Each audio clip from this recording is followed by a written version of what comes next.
ఈ మధ్య కాలంలో ఇప్పుడు ప్రస్తుతం అయితే ఎక్కడ చూసినా ఒకటే చర్చ. గోల్డ్ రేట్స్ అసలు ఒక్కొక్కసారి పెరుగుతున్నాయి, ఒకసారి తగ్గుతున్నాయి. గోల్డ్ ఈ రోజు మళ్ళీ తగ్గిందని వింటున్నాము. అసలు ఏంటి ఈ పెరుగుదల ఏంటి, తగ్గుదల ఏంటి, ఇప్పుడు పరిస్థితి ఎలా ఉంది గోల్డ్ పరిస్థితి? లాస్ట్ 2 days నుంచి అండ్ వరల్డ్ వైడ్ గా చూసుకుంటే gold and silver too much drop అవుతుందండి. జనరల్ పబ్లిక్ అంతా, ఇన్వెస్టర్స్ అంతా కూడా పానిక్ గురవుతున్నారు. అంతర్జాతీయ మార్కెట్లో అయితే గోల్డ్ రేట్ అనేది ఔన్స్ మీద పెరుగుతుంది. సో ఈ డాలర్ ప్రభావం కూడా దీని మీద చూపుతుందా? డెఫినెట్ గా, ఎందుకంటే లాస్ట్ 1 year లో డాలర్ 12% డ్రాప్ అయింది. అందుకని నిన్న ఒక్కరోజు కనుక చూసుకుంటే సిల్వర్ 25% డ్రాప్ అయింది. పైగా రేపు బడ్జెట్ ప్రకటిస్తారు. సో దీని మీద కూడా ఏమన్నా గోల్డ్ ప్రభావం ఏమన్నా ఆధారపడి ఉంటుందా? No, gold silver and commodity ఒక అసెట్. అది బడ్జెట్ ఎప్పుడు లేదు. అంటే ఒక్కరోజే 1.2 lakhs పడిపోయింది. అయితే ఇప్పుడు గోల్డ్ ఇంత భారీ పతనంకి వచ్చింది కదా, సో ఇది ఎన్ని రోజులు ఉండొచ్చు? అంటే ఇంకా పతనం అవుతూనే ఉండవచ్చు అంటే మీ అంచనా ప్రకారం? బేసికల్ గా ఇప్పుడు వీకెండ్ వచ్చింది కాబట్టి మార్కెట్ ఎంతకంత టైం తీసుకొని రీథింకింగ్ చేస్తుంది. రెండోది,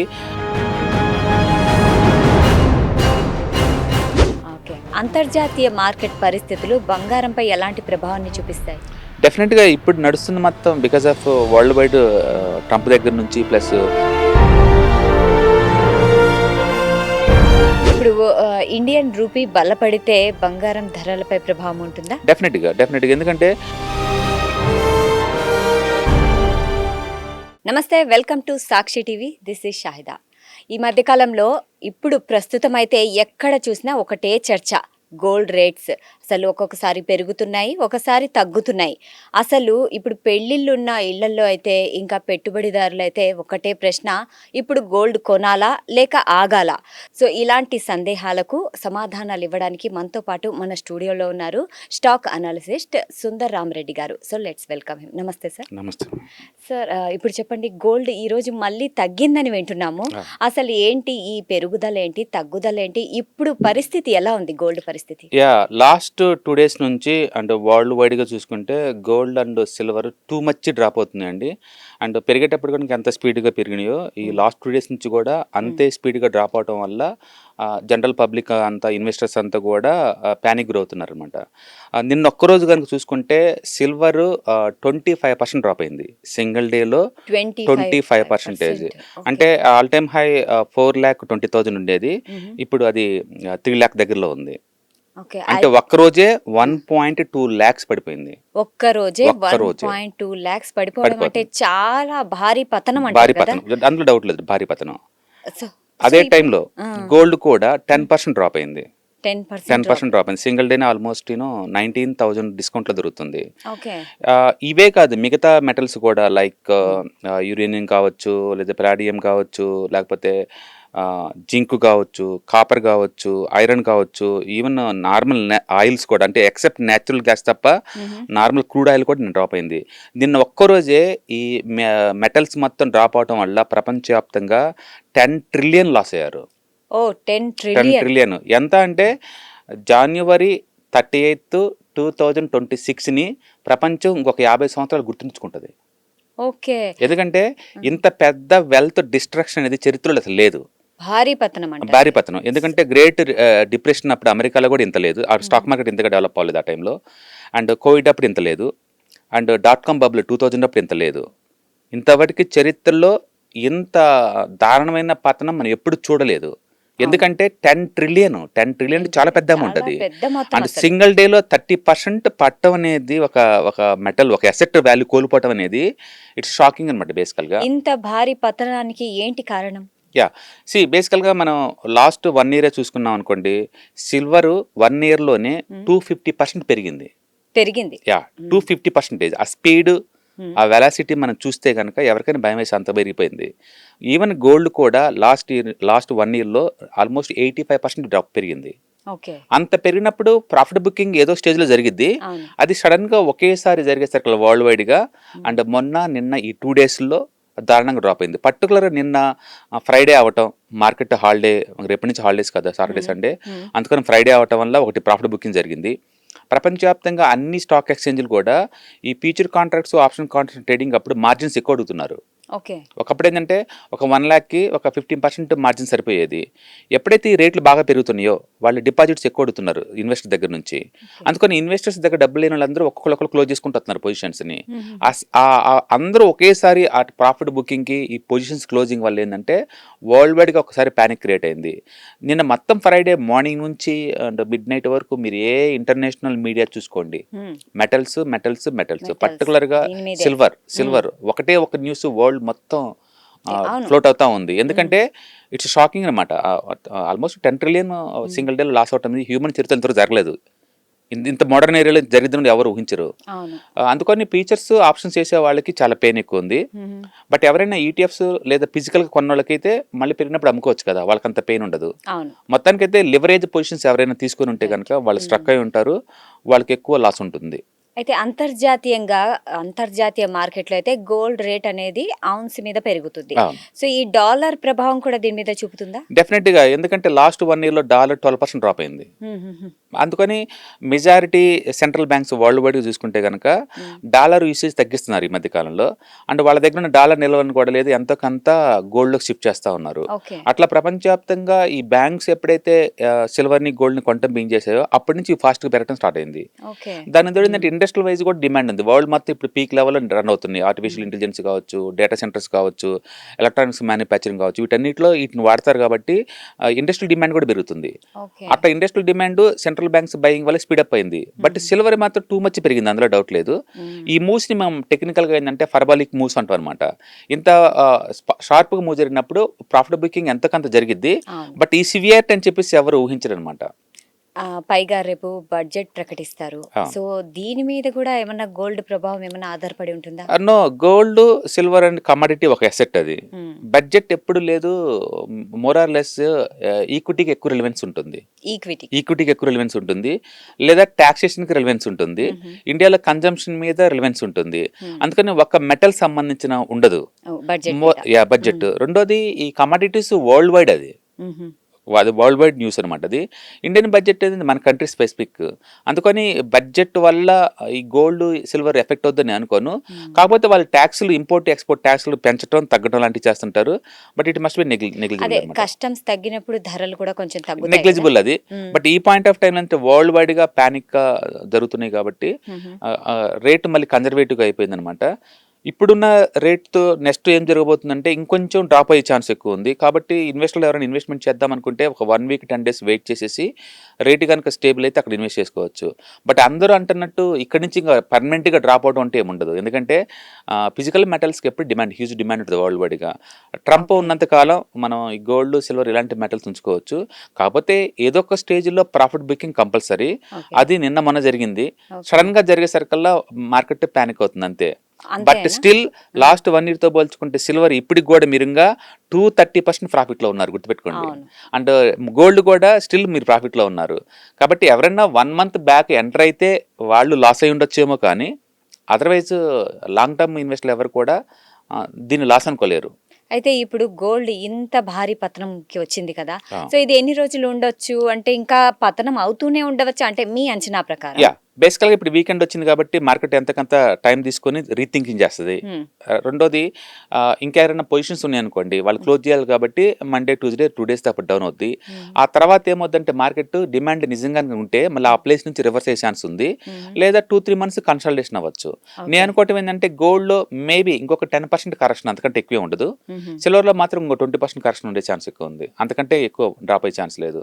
ఓకే. ఇప్పుడు చాలా మంది ప్రస్తుతం అయితే గోల్డ్ మీదే ఇన్వెస్ట్మెంట్ ఎక్కువ పెడుతున్నారు.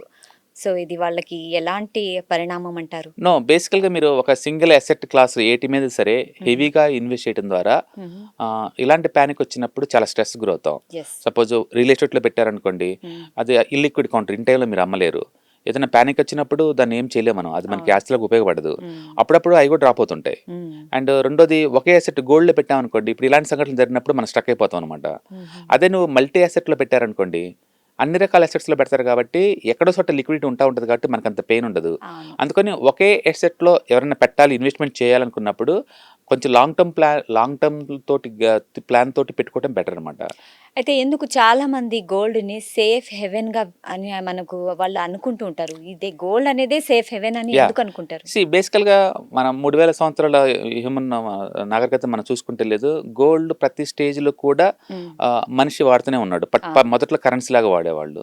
తర్వాత సొసైటీ సింబల్ లాగా వాడేవాళ్ళు. అవును. ఇప్పుడు ఇండియాలో అనుకోండి వాళ్ళు మన కల్చరల్ హ్యాబిట్స్ అది. అవును. దాంట్లో పార్ట్‌గా వాడతారు. హ్మ్. అండ్ అది మన సంస్కృతిలో సంస్కృతిలో ఒక భాగమైపోయింది. భాగంలాగా వాడతారు. హ్మ్. స్త్రీధనంగా మనం అప్పజెప్తాము. అవును. యాక్చువల్‌గా బాబు పుట్టాడనంగానే ఫస్ట్ మేనమామలొచ్చేసి ఉంగరం ఉంగరం, అంటే చైన్. గోల్డ్‌తోనే బిగిన్ అవుతాయి మన అవును. అకేషన్స్ అన్నీ కూడా. యెస్. అందుకని ఈ లాస్ట్ 1 ఇయర్‌లో ఈ గోల్డ్ ఆల్మోస్ట్ హ్మ్. 90% ర్యాలీలో ప్రపంచవ్యాప్తంగా హ్మ్. కాతుకుత్త బెనిఫిట్ పొందే దేశం ఏందంటే అది ఇండియానే ఖచ్చితంగా. హుహు. ఒక లెక్క ప్రకారం వరల్డ్ గోల్డ్ కౌన్సిల్ ప్రకారం ఏందంటే ఇండియాలో రఫ్‌గా 34,000 టన్నులుండి ఈ ఈ ఈ హుహు. రోజుకి. హుహు. 34,000 టన్నులు గోల్డ్ ఉంది. ఓకే. అది ఎంత అంటే వరల్డ్ మొత్తం మీద అన్ని సెంట్రల్ బ్యాంక్స్ కలిపినా కూడా అంత ఉందన్నమాట.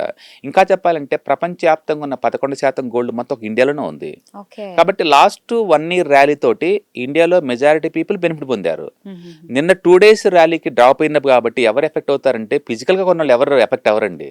ఓకే. ఎందుకంటే వాళ్ళు అమ్మరు కదా వెంటనే. అమ్మరు. మళ్ళీ పెరిగినప్పుడు కావాలంటే అమ్ముకోవచ్చు. అవును. ఫీచర్స్, ఆప్షన్స్ ఎవరైనా గేమ్ ఆడి ఉంటే హ్మ్. వాళ్ళు లాస్ అవుతారు తప్ప అందరూ ఇన్వెస్టర్స్ లాస్ అయ్యే ఛాన్స్ లేదు. అయితే వడ్డీ రేట్లు పెరిగితే బంగారం ధరలు తగ్గుతాయంటారు. మీరేమంటారు? బేసికల్‌గా ఎక్కడైనా ఒక అసెట్ సేఫ్టీగా అనిపించిందనుకోండి, ఇంకొక హుహు. అసెట్‌లోంచి అటు అటు షిఫ్ట్ అవుతా ఉంటారు. అవును. సపోజ్ నాకు వడ్డీ రేట్లు పెరిగిందనుకోండి, ఆ! సపోజ్ ఇప్పుడు ఇండియాలో 6% నుంచి 7% వడ్డీ రన్ అవుతుంది. హ్మ్. రేపొద్దున ఇది 10% వడ్డీ చేరిందనుకోండి, నాకు సేఫ్టీగా, సెక్యూర్‌గా 10% వస్తున్నప్పుడు రిస్క్ తీసుకొని నేను స్టాక్ మార్కెట్‌లోనో లేదో మెటల్ కొనాల్సిన అవసరం నాకేంటి? అవును. అందుకని నేను ఆహ్, బ్యాంక్‌లోనే ఉంచుకుంటాను. ఓకే. అందుకని వడ్డీ రేట్లు పెరిగితే ఆ! డెఫినెట్‌గా మెటల్సే కాదు అన్ని అసెట్స్ ఎఫెక్ట్ అవుతాయి.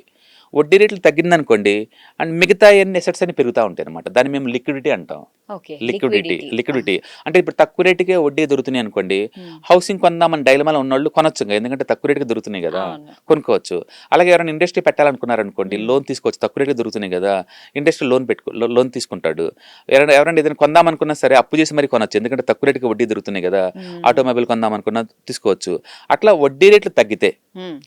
ఆల్ ఎకానమీస్ అన్నీ పరిగెడతా పోతాయి పైకి. ఓకే. వడ్డీ రేట్లు పెరిగితే మళ్ళీ ఆ డబ్బంతా తిరిగి బ్యాంకులో పెట్టేవాళ్ళుంటారు. అవును. అందుకని వరల్డ్ వైడ్‌గా ఈ బ్యాంకర్స్ వడ్డీ రేట్లు పెంచటం, తగ్గియటం ద్వారా హుహు. సొసైటీలో ఇన్‌ఫ్లేషన్‌ని కంట్రోల్‌లో పెడతా ఉంటారనమాట. ఓకే. అంతర్జాతీయ మార్కెట్ పరిస్థితులు బంగారంపై ఎలాంటి ప్రభావాన్ని చూపిస్తాయి? డెఫినెట్‌గా ఇప్పుడు నడుస్తుంది మొత్తం బికాస్ ఆఫ్ వరల్డ్ వైడ్ హ్మ్. ట్రంప్ దగ్గర నుంచి ప్లస్ హ్మ్.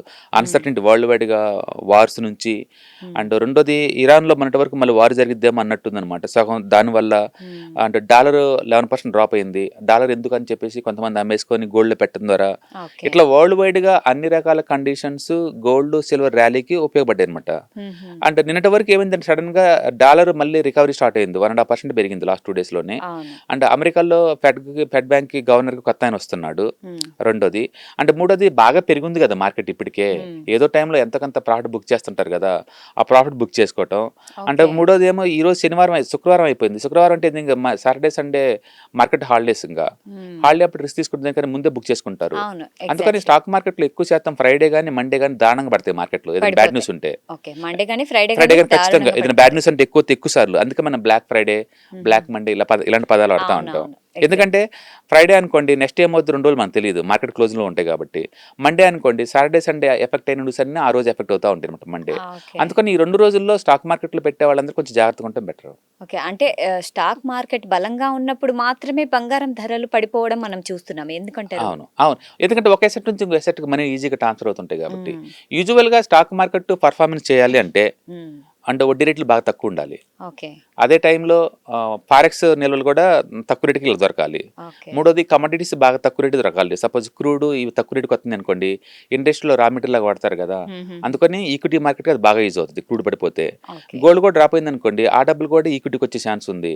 అంటే యెస్. గోల్డ్ డ్రాప్ అయినా, అండ్ క్రూడ్ డ్రాప్ అయినా, అండ్ ఫారెక్స్ డ్రాప్ అయినా, అండ్ వడ్డీ రేట్లు డ్రాప్ అవుతున్నా, అండ్ ఫీర్ ఇండెక్స్ అంటాం మనం వీఏఎక్స్. హ్మ్. హ్మ్. అది డ్రాప్ అవుతున్నా, అండ్ వడ్డీ రేట్లు కూడా డ్రాప్ అవుతున్నా, వీటన్నిటి వల్ల బెనిఫిట్ పొందేది స్టాక్ మార్కెట్టే. ఓకే. ఎందుకంటే ఒక ఇండస్ట్రీకి ఇవన్నీ రా మెటీరియల్ లాగా మనం వాడతాం.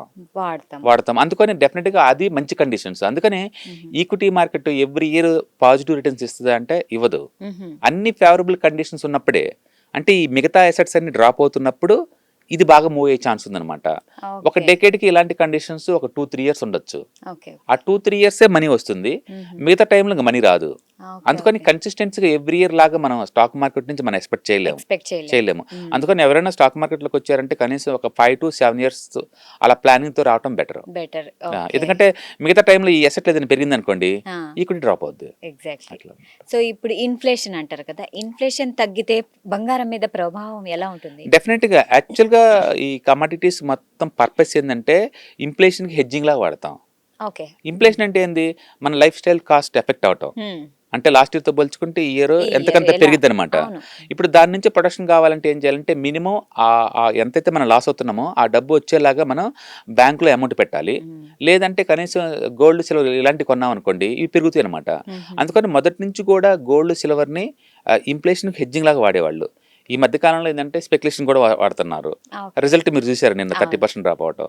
అందుకని స్పెక్యులేషన్ ఎంటర్ అయితే ఎక్కడైనా సరే ఏ అసెట్ అయినా సరే ఇలా కుప్పకూలిపోవాల్సిందే. కాకపోతే ఇప్పుడు ప్రాబ్లం ఏంటంటే 10 trillion అమౌంట్ సింగిల్ డేలో లాస్ అవటం అనేది చాలా చాలా పెద్ద న్యూస్.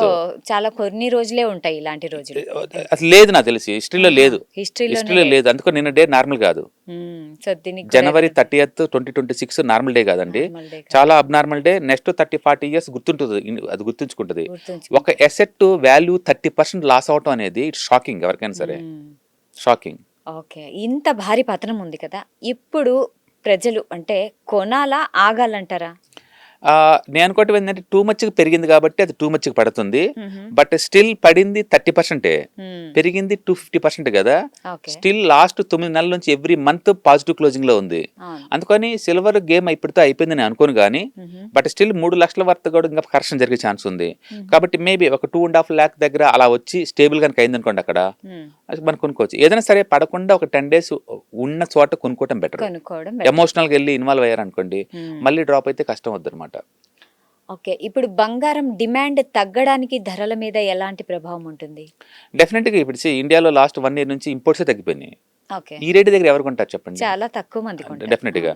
అందుకని బంగారం ఎంతకంత ఇలా డ్రాప్ అవటం ద్వారా కొత్త ఇన్వెస్టర్స్ వేరే దారులు చూసుకుంటున్నారు. వాళ్ళు ఇప్పుడు వస్తామంట. సపోజ్ ఇప్పుడు మార్చి మంత్ వస్తుంది, పెళ్లి సీజన్ వస్తాయి. ఇంకా ఇప్పుడు ఈ సీజన్ లో మరి బంగారం రేటు తగ్గిందంటే వాళ్ళు కొంచెం హ్యాపీ కదా, బడ్జెట్ లో ప్లాన్ చేసుకుంటారు. మొన్నటి వరకు ఎలా కొనాలి, ఎలా ఏం చేస్తే మనకు బంగారం కొనొచ్చు అని ప్లాన్ చేసుకునే వాళ్ళు. అలాంటి వాళ్ళకి ఈ డ్రాప్ అనేది మంచి కలిసి వచ్చే విషయం కదా. అందుకని ఆల్రెడీ లాంగ్ టర్మ్ కోసం కొన్న వాళ్ళకి ఇబ్బంది ఏం లేదు, కొత్తగా కొనే వాళ్ళకి ఒక ఛాన్స్ ఇచ్చింది. కాకపోతే సడన్ డ్రాప్ అనేది ఎవరు డైజెస్ట్ చేసుకోలేరు. 10% డ్రాప్ అనేది ఎవరు డైజెస్ట్, ఎందుకంటే ఒక రోజు ముందు కొన్నారు ఎవరైనా వాళ్ళు డిసప్పాయింట్ అవుతారు అనమాట. యూజువల్ గా మార్కెట్ లో ఏంటంటే ఎవ్రీ 10% రైజ్ కి 3% డ్రాప్ అవుతా పోద్ది మార్కెట్. బట్ ఈసారి ఏంటంటే 1 way route లో టూ మచ్ పెరిగింది అనమాట. దాని ఎఫెక్ట్ వల్ల టూ మచ్ డ్రాప్ అయింది. ఇప్పుడు బంగారం సరఫరా ఉంటుంది కదా, అది పెరిగితే మరి ధరలు ఎందుకు తగ్గిపోతుంటాయి? యాక్చువల్ గా బంగారం సరఫరా అంటే ఏముండదండి, ఎందుకంటే మైనింగ్ నుంచి తీయాలి. అది హ్యూమన్ మ్యానుఫ్యాక్చరింగ్ చేసేది కాదు. మైనింగ్ లో ఒక రోజు క్రియేట్ అవ్వవు, మైనింగ్ ఓవర్ నైట్ లోనే క్రియేట్ చేయలేము. ఇప్పటికే ప్రపంచవ్యాప్తంగా ఉన్న మైనింగ్ లో ఎక్కడ క్లోజ్ చేద్దాం అన్నట్టున్నాయి. ఎందుకంటే చాలా లోతుతోయారు, ఎంతంటే 2 kilometers లోపలికి వెళ్ళిపోతారు. అక్కడి నుంచి పైకి తీసుకురావడానికి పడే కాస్ట్ చాలా ఎక్కువ ఉంది. అందుకని ముందు రోజుల్లో బంగారం ప్రొడక్షన్ అనేది చాలా తగ్గిద్ది తప్ప పెరిగేది కాదు. ఎందుకంటే మైనింగ్ ఓవర్ నైట్ క్రియేట్ చేయలేం కదా. అది అందుకని బంగారానికి ఎప్పుడు డిమాండ్ ఉంటుంది బై డిఫాల్ట్. ఇప్పుడు ఇండియన్ రూపీ బలపడితే బంగారం ధరలపై ప్రభావం ఉంటుందా? డెఫినెట్ గా. ఎందుకంటే బంగారాన్ని వరల్డ్ మొత్తం మీద లండన్ స్టాక్ ఎక్స్చేంజ్ దగ్గర నుంచి ఫిక్స్ చేస్తారు. ఆ బంగారం రేట్ని ఎవ్రీడే ఫిక్స్ చేసేది మార్నింగ్ 10:30కి ఒకసారి, ఈవినింగ్ 3 o'clock 2 times ఉంటుంది. అంటే ప్రపంచవ్యాప్తంగా ఇన్వెస్ట్మెంట్ బ్యాంకర్స్ మొత్తం ఒక 14 మంది దాంట్లో మెంబర్ లాగా ఉంటారు. దాన్ని ఫిక్స్డ్ లైన్స్ అంటారు అనమాట. వాళ్ళు ఫిక్స్ చేస్తూ ఉంటారు ఏ రోజుకి ఆ రోజు గోల్డ్ రేట్లు. అది కూడా డాలర్లో ఫిక్స్ చేస్తుంటారు, తర్వాత ఇంటర్నేషనల్ కరెన్సీకి మార్చి మనకు చెప్తా ఉంటారు. ఇప్పుడు ఇండియన్ రూపీ వీక్ అవుతుంది కదా, న్యాచురల్గా ఇండియాలో ఇంకా కాస్ట్లీ అవుతుంది గోల్డ్, ఇంకా కాస్ట్లీ అవుతుంది. ఎందుకంటే మరి డాలర్ అదే గోల్డ్ ఎంత పెరిగింది, అది పెరిగింది, ప్లస్ ఇండియన్ రూపీ ఎంత వీక్ అయింది అది కూడా యాడ్ చేయాలి కదా. అది యాడ్ చేసినప్పుడు ఇండియాలో ఇంకా కొంచెం ఎక్కువ పెరిగింది గోల్డ్, పెరిగే ఛాన్స్. అంటే మీ అంచనా ప్రకారం అంటే ఈ 2026లో బంగారం హై రేంజ్ కి ఎంత వరకు పోతుంది, జస్ట్ అంచనా? ఇప్పుడు ఇది డ్రాప్ స్టార్ట్ అయింది కదా, ఇప్పుడు అరౌండ్ 1,50,000 దగ్గరలో ఉంది. నేను అనుకోవటం ఏంటంటే 1,20,000 దగ్గర స్ట్రాంగ్ సపోర్ట్ ఉంది. 1,20,000 దగ్గర అంత మించి లోపలికి వస్తే ఫుల్ డిస్కౌంట్ దొరుకుతున్నట్లు గోల్డ్. ఓకే. ఆ 1,20,000కి వస్తే నిజంగా మంచి డిస్కౌంట్ కింద లెక్క. ఓకే. అంటే మళ్ళీ పెరగడం స్టార్ట్ అయింది అనుకోండి, ఇప్పుడున్న హైట్ ఎంత ఉందో అంత దూరం వచ్చే ఛాన్స్ ఉంది. ఏదేమైనా సరే ఈ సంవత్సరం లాస్ట్ ఇయర్ లాగా పెరిగే ఛాన్సులు లేవు. లేవు. లేవు. ఓకే. ఇయర్లీ యావరేజ్ గోల్డ్ పెరిగేది 12-15% కన్నా ఎక్కువ పెరగదు. ఓకే. అందుకని టూ మచ్ ఎక్స్పెక్టేషన్ పెట్టే బదులు దాని కన్జర్వేటివ్ అప్రోచ్ ఏంటంటే 12-15% వరకు పెట్టుకోవడం బెటర్. బెటర్. అందుకని ఇప్పుడున్న గోల్డ్ రేట్ దగ్గర నుంచి డ్రాప్ అయితే 1,20,000 అంటే పెరిగినా సరే 10-15% పెరిగింది. అందుకని పెరిగే ఛాన్స్ లేదు. అందుకని లాస్ట్ ఇయర్ని ఒక్కటే గుర్తుపెట్టుకుంది, దాని రీసెంట్ బయాస్ అంటాం. ఆహా. అంటే లాస్ట్ ఇయర్ పెరిగింది కాబట్టి ఈ సంవత్సరం కూడా పెరిగింది అనుకుంటా. అలా పెరగవు ఎప్పుడు కూడా. అలా పెరగవు అనమాట. ఓకే. 2026లో అంటే వెండి దగ్గరికి వస్తే ఆ. అది డబల్ అయ్యే ఛాన్స్ ఉందా? హైలీ ఇంపాసిబుల్ అది. ఇప్పుడున్న రేటు సస్టైన్ కావడం చాలా కష్టం. ఆ. ఎందుకంటే ఇప్పుడున్న హైయెస్ట్ రేట్ ఎంత అంటే మొన్న ఇంట్రాడేలో MCXలో 4.2 lakh వరకు వచ్చేసింది. హ్మ్. అంటే 4,20,000 వరకు వచ్చింది. ఇప్పుడు ₹1,00,000 1,20,000 డ్రాప్ అయిందండి 2 days మరి లోనే. వెండిపై అంటే ఇన్వెస్ట్ చేసిన వాళ్ళంతా వాళ్ళ పరిస్థితి ఏంటి? బట్ గుర్తుపెట్టుకోండి 1 day 2 days లో డ్రాప్ కాదండి, అది 250% పెరిగిన తర్వాత 30% డ్రాప్ అయింది కదా. ఓకే. అవునవునవును. అంటే ఫస్ట్ పెరిగింది, దాని తర్వాత కొలాప్స్ దాని పెరగడం కూడా అనరండి, అదొక ఉద్యమంలా పెరిగింది. సూర్యుడి కన్నా ముందే ఎవ్రీడే 5% పెరిగింది. పెరిగేటప్పుడు కూడా అదే స్పీడ్ ఉంది, అవును. పడేటప్పుడు కూడా అదే స్పీడే అదే ఉంటుంది. స్పీడ్లో పడిపోయింది. దాన్ని స్టాటిస్టిక్స్ లో 6 సిగ్మా ఈవెంట్ అంటారు. 6 సిగ్మా అంటే 2 సిగ్మా అంటే నార్మల్ మూవ్, 3 సిగ్మా అంటే కొంచెం అబ్నార్మల్ గా మూవ్ అవుతున్నట్టు లెక్క అనమాట. ఓకే. 3 సిగ్మా అంటేనే. 4 సిగ్మా అంటే చాలా రేరు, చాలా రేర్. సంవత్సరానికి ఒకసారి జరిగే ఈవెంట్ ని 4 సిగ్మా అంటారు. ఓకే. 6 సిగ్మా అంటే లేదు, డెకేడ్స్ లో ఒక్కసారి జరిగే ఈవెంట్ అండి అది. ఆహా. అది జరిగింది ఇప్పుడు. ఓ 6 సిగ్మా జరిగింది ఇప్పుడు. 6 సిగ్మా జరిగింది. ఇక్కడ ఇంకా సేఫ్టీ అంటే ఉండదు నీకు. డబ్బు వచ్చినా లాటరీ టికెట్ లానే వస్తుంది, పోయినా లాటరీ టికెట్ లానే జీరోకి వెళ్ళిపోతాం అనమాట. అలాంటి ఈవెంట్స్ లో ఉన్నాం. అందుకని నిజంగా ఇలాంటి టైంలో షార్ట్ టర్మ్ పాయింట్ ఆఫ్ లో బెట్టగా ఇచ్చంటే చాలా డేంజర్ అవన్నీ. But long term point of లో మనకు అలాగే ఉండదు. ఫర్ ఎగ్జాంపుల్ నేను ఎవ్రీ మంత్ ఒక 5,000 రూపాయల లాగా నేను కొంటున్నాను అనుకోండి, SIP లాగా. ఇట్స్ ఓకే, లాస్ట్ మంత్ 5,000 పెట్టాను, ఈ మంత్ కూడా 5,000 పెడతాను, తక్కువ రేట్ దొరుకుతుంది కదా, హ్యాపీ ఫీల్ అవ్వచ్చు. అలా ఆలోచించాలి. అలా పెట్టుకుంటే నెక్స్ట్ 5 years ప్లాన్ చేసుకుంటే మంచి నష్టమేం లేదండి. నష్టమే. అందుకని ఒక్క డ్రాప్ తోటే మనం జీరో అయిపోయేది ఏం లేదు ఇక్కడ. ఇప్పుడు ఎవరికి ప్రాబ్లం వస్తుందంటే ఎవరైతే లివరేజ్ తీసుకొని ఫీచర్స్ ఆప్షన్స్ గేమ్ ఆడతారో వాళ్ళు లాస్ అవుతారు. లేదా 1 month బ్యాక్ మార్కెట్లో ఎంటర్ 1 week అని అమ్ముదాం అనుకున్నా చూసావా, వాళ్ళు లాస్ అవుతారు. వాళ్ళకి లాస్ ఇది. మీరు ఎప్పుడైనా లాంగ్ టర్మ్ ఇన్వెస్ట్ అయితే మీరు లాస్ అయింది ఏం లేదు. ఇంకా చెప్పాలంటే 1 month బ్యాక్ కొన్న జనవరి 1st తారీఖు కొన్న వాళ్ళు కూడా ఇంకా లాభంతో ఉన్నారు, గుర్తుపెట్టుకోండి. ఓకే. అందుకని అందరు లాస్ అయింది ఏం లేదండి. మనం ఏంటంటే పెద్ద మొత్తంలో పడింది కాబట్టి షాక్ గురవుతున్నాం అంతే. అది టూ మచ్ అని చెప్తే టూ మచ్ పెరిగింది కదా, మరి అవును. టూ అది మచ్ చూడాలి. పెరిగింది. సి నేను కాక మొన్న అంటే గురువారం నాడు మైక్రోసాఫ్ట్ రిజల్ట్ వచ్చినాయి, 12% డ్రాప్ అయింది. ఓకే. రిజల్ట్ బాగానే ఉంది, అయినా 12% డ్రాప్ అయింది. అయినా డ్రాప్ అయింది. అండ్ SAP 12% డ్రాప్ అయింది, సేల్స్ ఫోర్స్ 12% డ్రాప్ అయింది. అంటే ఈక్విటీ మార్కెట్లో 12-20% అది పట్టడం మామూలు విషయమే. కాబట్టి ఈ మెటల్స్లో ఈ రేంజ్ మూవ్ చాలా రేరు, డ్రాప్ అవటం కూడా అంతే రేరు. ఓకే. అందుకని టూ మచ్ అబ్నార్మల్ మూవ్ జరుగుతున్నాయి కాబట్టి జనాలు షాక్ అవుతున్నారు అంతే. Yes, exactly. కాబట్టి 2 రోజుల నుంచి డ్రాప్ అవటంతో సిల్వర్ గోల్డ్ మూవ్స్ ఫినిష్ అయినట్టు కాదు. అండ్ ఇంకొంచెం డౌన్ అయితే కనుక మోర్ అట్రాక్టివ్ తయారవుతుంది. అంటే గోల్డ్ మనం అనుకున్నట్టు 1,20,000 దగ్గర 20,000 స్టేబుల్ దగ్గర అవుతుంది, వచ్చి అయ్యి 1 ఆగిందంటే? week 10 days ఉంటేనే, అది కూడా ఉంటే మనం అక్కడ బై చేసుకోవచ్చు. ఓకే. అండ్ సిల్వర్ అనుకోండి ఇప్పుడు ఆల్రెడీ 3 lakh వచ్చింది కదా, 2.5 lakh దగ్గర మంచి సేఫ్టీ ఉంటుంది. అక్కడికి వచ్చి స్టేబుల్ అయింది అనుకోండి మళ్ళీ తీసుకోవచ్చు. Exactly. అందుకని ఇక జీరో అయిపోద్దేమో అన్నట్టు అలా ఏం లేదండి, అనుకోకూడదు. అలా అనుకోకూడదు. రెండోది మీరు ఏదైనా అసెట్స్ తో డీల్ చేస్తున్నప్పుడు క్లారిటీ ఉండాలా. మీరు ఏ ఫైనాన్షియల్ గోల్స్ అచీవ్మెంట్ కోసం ఈ పనులన్నీ చేస్తున్నారో క్లారిటీ ఉండాలా. ఓకే. అంతే తప్ప ఏదో లాటరీ టికెట్ కొన్నట్టు ఏదో పెరిగిద్ది కాబట్టి కొన్నాను అట్లా అనకూడదండి. అవి రిస్క్ పనులు అవన్నీ. దాని బదులు ఏంటంటే ఒక క్లారిటీ, ఒక పర్పస్ ఉండాలి. ఒక రిటైర్మెంట్ గోల్ కోసం ఒక ఇల్లు కొందామని, ఒక కారు కొందామని, ఒక పిక్నిక్ వెళ్దామని, లేకపోతే ఒక మంచి ల్యాప్టాప్ కొందామని, ఇది ఏదో ఒక పర్పస్ ఉండాలా. అప్పుడు మనం చేసే పనికి ఒక ఇది ఉంటుందన్నమాట. అలా కాకుండా ఏదో క్యాజువల్గా కొనేసి పడంగానే మనం ఏదో తప్పు చేసినట్టు ఫీల్ అవటం, పెరగంగానే చూసావు నేను గ్రేట్ అంటాం, అవన్నీ ఎమోషనల్స్, స్ట్రాటజీలు కావయి. అలాగే ఆస్తులు మనం మేనేజ్ చేయలేము, ఆస్తులను పోగు చేయలేము ఆ రూట్లో. బెటర్ ఏంటంటే ఒక గోల్ ఓరియంటెడ్ చేసుకుంటూ పోతే బాగుంటుంది. సపోజ్ ఇప్పుడు నేను రిటైర్మెంట్ కోసం ఒక మల్టీ అసెట్ అలొకేషన్ ఫండ్లో పెట్టాను అనుకోండి, గోల్డ్తో పాటు సిల్వర్తో పాటు వాళ్ళు ఈక్విటీలో పెడతారు, రియల్ ఎస్టేట్లో పెడతారు, డెట్లో అన్నిట్లో పెడతారు కదా. ఈ రెండు డౌన్ అయినా అవి పెరుగుతాయి కదా, అవి బ్యాలెన్స్ అవుతుంటాయి. అందుకని మీరు రిస్క్ ప్రొఫైల్ ఎంత ఉందో చూసుకోండి. రిస్క్ ఎక్కువ తీసుకుంటామంటే తప్ప సింగిల్ అసెట్ జులిపోవద్దు. మల్టీ అసెట్ అలొకేషన్ ఫండ్లో పెడితే నీకు రిస్క్ రివార్డ్ ఉండి బ్యాలెన్స్ అవుతాయి. అందుకని ఒక పర్సనల్ ఫినాన్స్ మీకు ఒక ప్లానింగ్ ఉండాలి. నెక్స్ట్ ఏ పర్పస్ కోసం ఇవన్నీ చేస్తున్నాం అనేది ఒక పర్పస్ అంటూ మనకుంటే క్లారిటీ ఉంటుంది కాబట్టి ప్యానిక్ గురవ్వం. రెండోది నీ చేతుల్లో ఏముందని ఇక్కడ చెప్పండి, ఎలా అడ్డుకుంటారు ఒకళ్ళు పడేదాన్ని. నేను ఇన్ టైంలో అమ్మలేదు అని అంటాం కానీ ఎన్ని మాటలు అమ్ముతారు బంగారాన్ని ఎవరైనా? ఎవరమ్మరండి, ఎవరమ్మరు. ఏదో పెరిగిందంటే ఆ పెరిగిందని మురిసిపాటం, ఆ పడ్డప్పుడు అరే పడిందని ఇట్లా అంటుంది తప్ప ఏం ఉండదండి. అందుకని ఇండియన్స్కి ఈ 34,000 టన్నులు గోల్డ్ ఉంది కదా, వాళ్ళు ఎవరు అమ్మేవాళ్ళు కాదు, కొనేవాళ్ళు కాదు. ఎందుకంటే అమ్మేవాళ్ళ కంటే ఇంత గోల్డ్ అక్యుములేట్ చేయరు కదా ఇన్ని సంవత్సరాల్లో.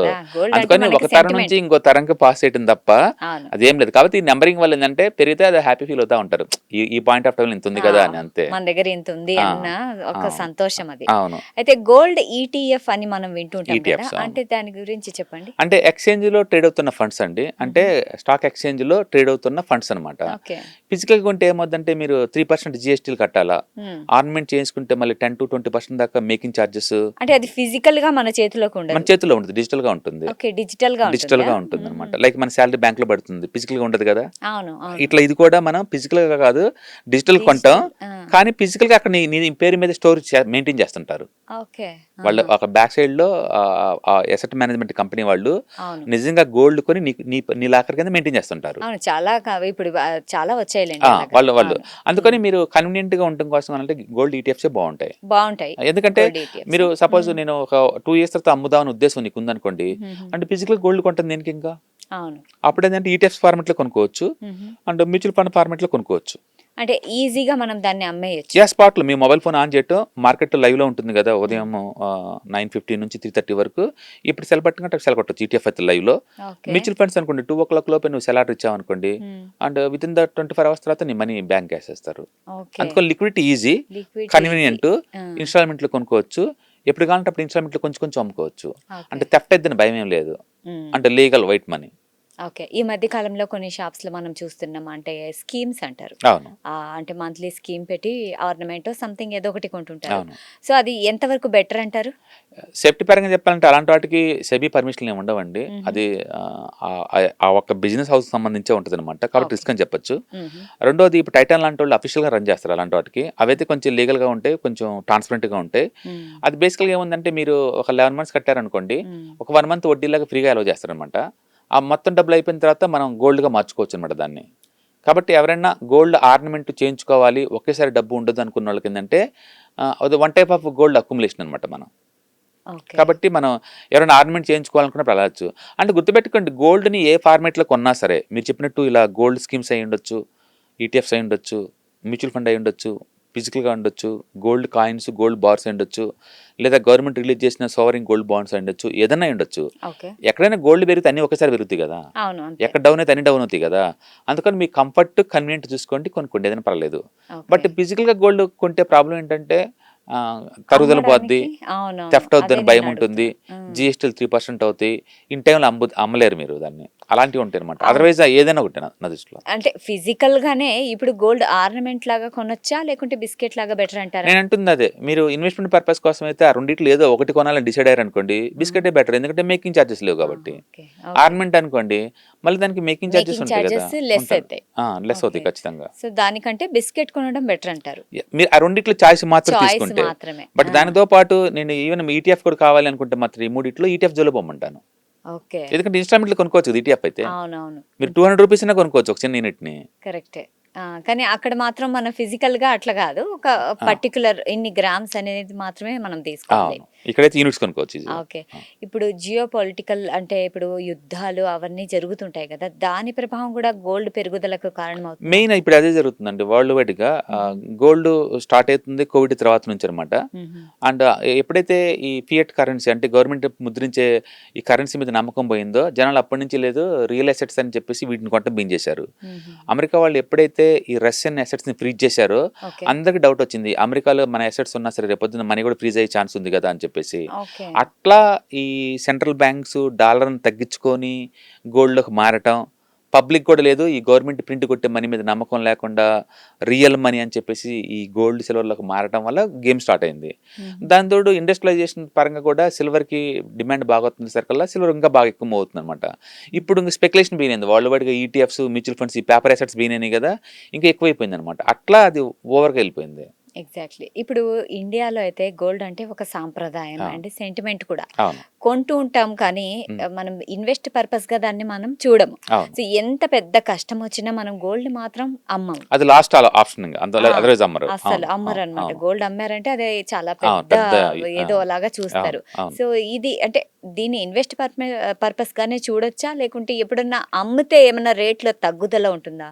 నో, బేసికల్గా మనం ఎసెట్ చూసినప్పుడు 2 రకాలు చూడొచ్చు. ఒకటి మన హ్యాపీనెస్ కోసం, మనం కన్వీనియంట్ కోసం ఉంచుకోవటం, వాటిలో క్యాష్ ఫ్లో ఉండదు. సపోజ్ ఇప్పుడు ₹1,00,00,000 పెట్టి నేను ఇల్లు కొనుక్కున్నాను అనుకోండి, ఆ ఇంట్లో నేను ఉంటున్నాను అనుకోండి, నీకు జీరో ఇన్కమ్ ఆ ఇంటి నుంచి, నువ్వు ఉంటున్నావు అన్న ఒక ఫీలింగ్ తప్ప. ఓకే. అలాగే 1 కేజీ గోల్డ్ పెట్టేసేసి ఒంటి నిండా ఆర్నమెంట్ చేసుకొని మెళ్ళేసుకొని తిరుగుతున్నారు అనుకోండి, ఈ గోల్డ్ నా ఒంటి మీద ఉంది కాబట్టి నీకు హ్యాపీనెస్ వస్తుంది, బట్ ఇన్కమ్ జీరో ఉంటుంది, వాటి మీద క్యాష్ ఫ్లో ఏమి ఉండదు. అంటే క్యాష్ ఫ్లో లేని అసెట్స్ కొన్ని క్యాష్ ఫ్లో ఉన్న అసెట్స్. క్యాష్ ఫ్లో అంటే నేను బ్యాంక్లో పెట్టాను ₹1,00,00,000, నెలకి 60,000 చొప్పున జీవితకాలం తరతరాలు వస్తూనే ఉంటుంది, ఇంకా పైగా నా మనీ సేఫ్టీ. ఓకే. నేను ఈ మ్యూచువల్ ఫండ్స్లో పెట్టాను, ఒకటి 1 year 2 years రాకపోయినా సరే లాంగ్ టర్మ్ పాయింట్ ఆఫ్లో ఒక 12 to 15% దాకా వస్తూనే ఉంటుంది జీవితకాలం. అందుకని మీరు ఏదన్నా ఇన్వెస్ట్మెంట్ చేసేటప్పుడు క్యాష్ ఫ్లో కావాలా, లేదా ఎప్పుడో ఒకప్పుడు ఒక జనరేషన్ తర్వాత ఇంకో జనరేషన్ సింగిల్ టైం అమ్మితే కావాలా, క్లారిటీగా ఉండండి. ఆబ్వియస్లీ చాలా మందికి క్యాష్ ఫ్లోనే కావాలి కదా. క్యాష్ ఫ్లో కావాలంటే ఆర్నమెంట్ రూపంలో కొంటే నీకు క్యాష్ ఫ్లో ఉండదు. గోల్డ్ రూపంలో, గోల్డ్ని డిజిటల్ రూపంలో కొంటే మీకు క్యాష్ ఫ్లో ఉంటుంది. అందుకని మీరు తీసుకోవాల్సింది ఈటీఎఫ్ ఫార్మేట్లో తీసుకోవచ్చు, లేదా మల్టీ అసెట్ అలొకేషన్ ఫండ్స్ ఉంటాయి, ఆ రూట్లో తీసుకోవాలి. అందుకని మీకు ఏదైనా ఒక అసెట్ కొనేటప్పుడు క్యాష్ ఫ్లో కోసం కొంటున్నారా, లేకపోతే హోల్డ్ చేసుకొని నెక్స్ట్ జనరేషన్ గిఫ్ట్కి ఇద్దాం అనుకుని క్లారిటీగా ఉంటే బాగుంటుంది. నన్ను అడిగితే లేదు, ఫస్ట్ క్యాష్ ఫ్లో చూసుకోమంటాను, అది ఫిల్ఫిల్ అయిన తర్వాత ఇలాంటి అసెట్స్ ఎక్కువ చేసుకోమంటారు. మీరు ఇందాకే అన్నట్లు క్యాష్ ఫ్లో అన్నారు కదా, సో ఇట్లా ఓకేనా, లేకుంటే బ్యాంక్ ఎఫ్డి బెటర్ అంటారా? ఎఫ్డి 100% క్యాపిటల్ గ్యారంటీ ఉంటుంది, బట్ ఎంత వస్తుంది, 6% కంటే ఎక్కువ రాదు కదా. ఓకే. అది ఇన్ఫ్లేషన్ ఇండియాలో కూడా యావరేజ్ మీద 4 to 5% దాకా ఉంటుంది కదా, అందుకని రియల్ మనీ నీకు 1-2% కన్నా ఎక్కువ రాదు. దాని బదులు ఏ అసెట్ అయినా సరే ఎక్కడైనా సరే ఒక 12 to 12% పెరుగుతుంది అనుకోండి, అక్కడ పెట్టుకోవడం బెటర్. అట్లీస్ట్ అది 12% అని పెరగాలి. అలాంటి చోట పెట్టడం వల్ల ఏంటంటే మనకి ఇన్ఫ్లేషన్ బాగా కూడా ఇంకా 4-5% మిగులుతుంది అనమాట. ఇలాంటి పరిస్థితుల్లో హాల్ మార్క్ ఉన్న బంగారమే ఎందుకు ముఖ్యమంటారు? నో, అది గ్యారంటీ కాబట్టి. ఒకప్పుడు ఒక 20 years బ్యాక్ ఈ హాల్ మార్క్ లేవు, బిఏఎస్ లేవు, అండ్ బ్రాండెడ్ జ్యువెలరీ కూడా లేవు. అందుకని అవతల ఏది ఇస్తే అది గుడ్డిగా నమ్మేవాళ్ళం. ఇప్పుడు చెక్ చేసుకుంటే చాలా వరకు వాళ్ళు 22 క్యారెట్స్ అని 18 ఉన్నాయి కొన్ని అయితే. అవును, ఎందుకంటే వాళ్ళ మీద నమ్మకంతో కొన్నాం అప్పట్లో, మనకి ఏం లేవు, రిసీట్లు కూడా ఏం లేవు కదా. అందుకని ఈ హాల్ మార్క్ ఉండటం ద్వారా, బిఏఎస్ సర్టిఫికేషన్ ఉండటం ద్వారా మనకి గ్యారంటీ ఉంటుంది. రెండోది, జీవితంలో ఎప్పుడు కావాలంటే అప్పుడు మళ్ళీ తిరిగి వాళ్ళకి అమ్మేయచ్చు, సర్టిఫికేషన్ మన దగ్గర ఉంది కాబట్టి. అందుకని గోల్డ్ ఎవరైనా తిరిగి అమ్మే ఉద్దేశం అనుకుంటే బ్రాండెడ్ వాళ్ళ దగ్గర తీసుకోండి, విత్ జిఎస్టీతో బిల్ తీసుకోండి. మళ్ళీ 20-30 years తర్వాత మీరు అమ్మాలనుకుంటే ఆ రోజు రేటుకి వాళ్ళకి అమ్మేయచ్చు, ఈ బిల్లు ఉన్నంత కాలం. అందుకని మీరు బిల్ జాగ్రత్త పెట్టుకోవాలి. అయితే ఓవరాల్ గా చూస్తే గోల్డ్ మీరు డిజిటలైజ్ గా కొంటేనే బెటర్ అంటున్నారు. ఇన్వెస్ట్మెంట్ పర్పస్ కోసం అయితే మాత్రం ఖచ్చితంగా ఆ రూట్లో కొనండి. ఇంట్లో ఏదైనా ఫంక్షన్ ఉందంటే తప్పదు కాబట్టి ఆర్నమెంట్ రూపంలో కొనుక్కోవడం బెటర్. ఆర్నమెంట్ రూపంలోనే కొనొచ్చు. సో మొత్తానికి గోల్డ్ ఈ విధంగా పెరుగుతూ తగ్గుతుంది కదా, సో ఇన్వెస్టర్ కి మీరు ఎలాంటి సలహా ఇస్తారు? బేసికల్గా మీరు లాంగ్ టర్మ్ ఇన్వెస్టర్ అయితే ప్రతి డ్రాప్ కూడా ఒక అడ్వాంటేజ్ అండి, తక్కువ రేటుకి వస్తుంది కాబట్టి మీరు లాంగ్ టర్మ్ పాయింట్ ఆఫ్లో కొనుక్కుంటూ పోవచ్చు. షార్ట్ టర్మ్ కోసం వాళ్ళైతే మాత్రం కొంచెం దూరంగా ఉండటం బెటర్. కొంచెం బాగా సెటిల్ అయిన దాకా అది ఆగిన తర్వాత తీసుకోవటం బెటర్. నేను అనుకోవటం ఏంటంటే 1,20,000 దగ్గర మంచి సేఫ్టీ ఉంటుంది, ఆ రేట్ దగ్గర కొనొచ్చు అనుకుంటున్నాను గోల్డ్ని. సిల్వర్ అయితే ఇంక 2.5 lakh దగ్గర ఆ రేట్లో ఆగిపోయే ఛాన్స్ ఎక్కువ ఉంది. బట్ ఏదైనా సరే అది ఆగి 1 month కనుక స్టేబుల్గా ఉంటే కనుక మనం అక్కడ ఇన్వెస్ట్ చేసుకోవచ్చు. ఏదైనా కానీ ట్రంప్ ఉన్నంత కాలం వరల్డ్ వైడ్గా అన్సర్టనిటీ ఉంటుంది. ఏ కంట్రీ మీద ఎంతెంత ట్యాక్స్లు ఎప్పుడు ఎలా పెంచుతారో ఎవరికి తెలియదు. ఈ టైంలో గవర్నమెంట్ వాళ్ళు ఆఫర్ చేసే వడ్డీ రేట్లు కూడా తక్కువ ఉన్నాయి కాబట్టి బెటర్ ఏంటంటే మెటల్స్లో పెట్టుకోవటం బెటరే. కాకపోతే ఇంత ప్యానిక్ అటాక్ వచ్చిన తర్వాత కొంచెం అందరూ ప్యానిక్ అవుతారు, బట్ స్టిల్ బాగా పెరిగింది కదా, డ్రాప్ అయింది కాబట్టి సేఫ్టీ లెవెల్స్ ఇప్పుడు ఎక్కువ ఇంత ముందుతో పోల్చుకుంటే. కాబట్టి గోల్డ్ని 1.2 lakh దగ్గర, సిల్వర్ని 2.5 lakh దగ్గర వస్తే గనక ఎస్ఐపి రూపంలో కొనుక్కోవచ్చు 4-5 years కోసం అయితే. మరి అక్కడ కూడా షార్ట్ టర్మ్ కోసం కొనమాకండి, మీరు కనుక ఒక 3 ఇయర్స్ అలా ఉంచుకోవడానికి ప్లాన్ చేసుకుంటే కనుక డెఫినెట్గా కొనుక్కోవచ్చు డెఫినెట్ ఆ ప్రైస్ దగ్గర. ఓకే, అందుకని మరక మంచిదే అన్నట్టు డ్రాప్ అవ్వటం కొత్త ఇన్వెస్టర్స్కి మంచిదే, అది మంచిదే. మంచిదే. ఓకే. సో చాలా చాలా థ్యాంక్స్ అండి, మీ వాల్యుబుల్ టైం ఇచ్చారు అండ్ మా ప్రేక్షకులకి చాలా ఇలాంటి సందేహాలకు మంచి స్పష్టత ఇచ్చారు. So thank you so thank much. You. So చూశారు కదా, ఇది ఇవాల్టి కార్యక్రమం. ఇంకో కార్యక్రమంలో మళ్ళీ కలుద్దాం. అంటిల్ దెన్ కీప్ వాచింగ్ సాక్షి టీవీ. సాక్షి టీవీ ప్రసారాలను నిలిపివేయటం చట్టరీత్యా నేరం. సాక్షి టీవీ ప్రసారాల కోసం మీ స్థానిక కేబుల్ ఆపరేటర్ను వెంటనే సంప్రదించండి. DTHలో ఇంటర్నెట్లో కూడా సాక్షి టీవీ ప్రసారాలను వీక్షించవచ్చు.